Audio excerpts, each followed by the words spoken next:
Learning music, key signatures, and introduction. Before you get started with learning key signatures, one of the first things that you need to consider is definitions. The prerequisites. Let's take a quick review of things you should already know if you wish to learn key signatures.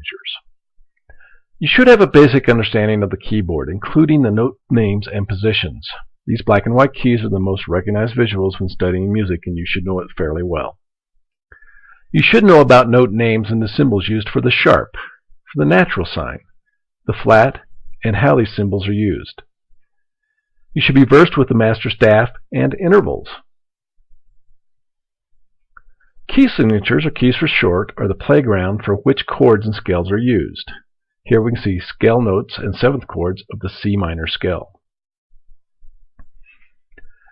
Keys provide structure for moving around with chords and scales associated within any given key. They give definition to the movement of music. Here we can see chords used in the key of C. The key signature defines and places the sharp and flat notes that will be associated within a framework. You can build scales and chords using the fundamental mathematics of music. Alright, how about key signatures? Just how many do I have to learn?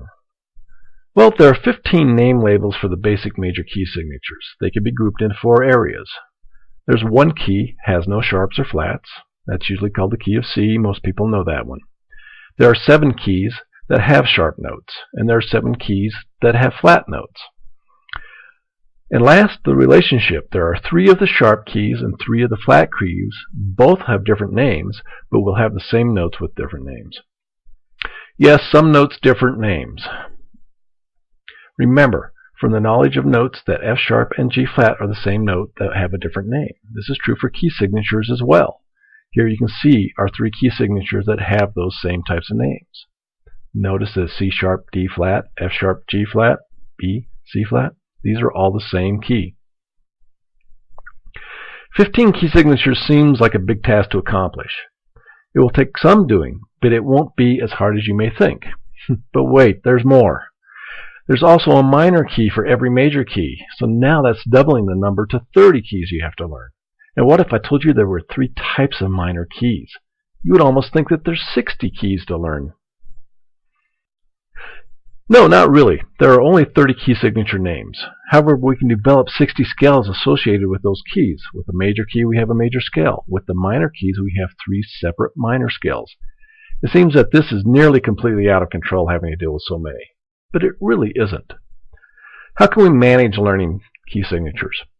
Well, since we know there's a major and minor key signatures, they have a relationship that make them easier to manage. We have the major, we've got our 3 minor keys. They all have a relationship that is associated with them, and it makes it fairly easy to associate and learn the keys.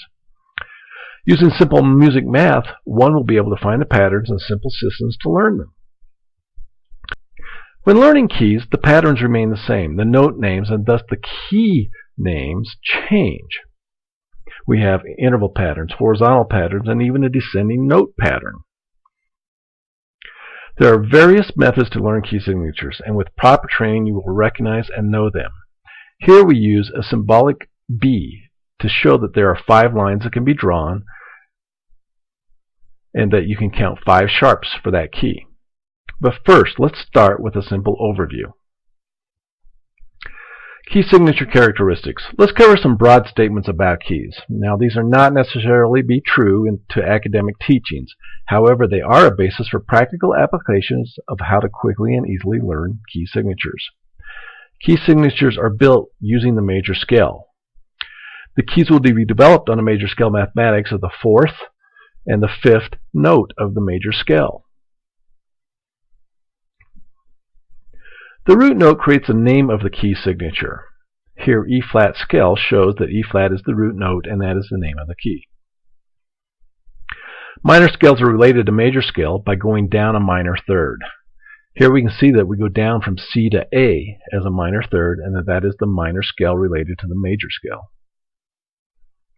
Chords are created from one of the scales of a particular key, and we can build those based on all the scale notes. So if we know the key, the scale, the chords can be created. By adding a sharp to the key name, it will increase the scale chords by half a step. Let's start with the C major scale. If we add a sharp, the C sharp major scale is the next one, so everything got a sharp, or up a half a step. Adding a flat to the key name will decrease the scale and the chords by half a step. Likewise.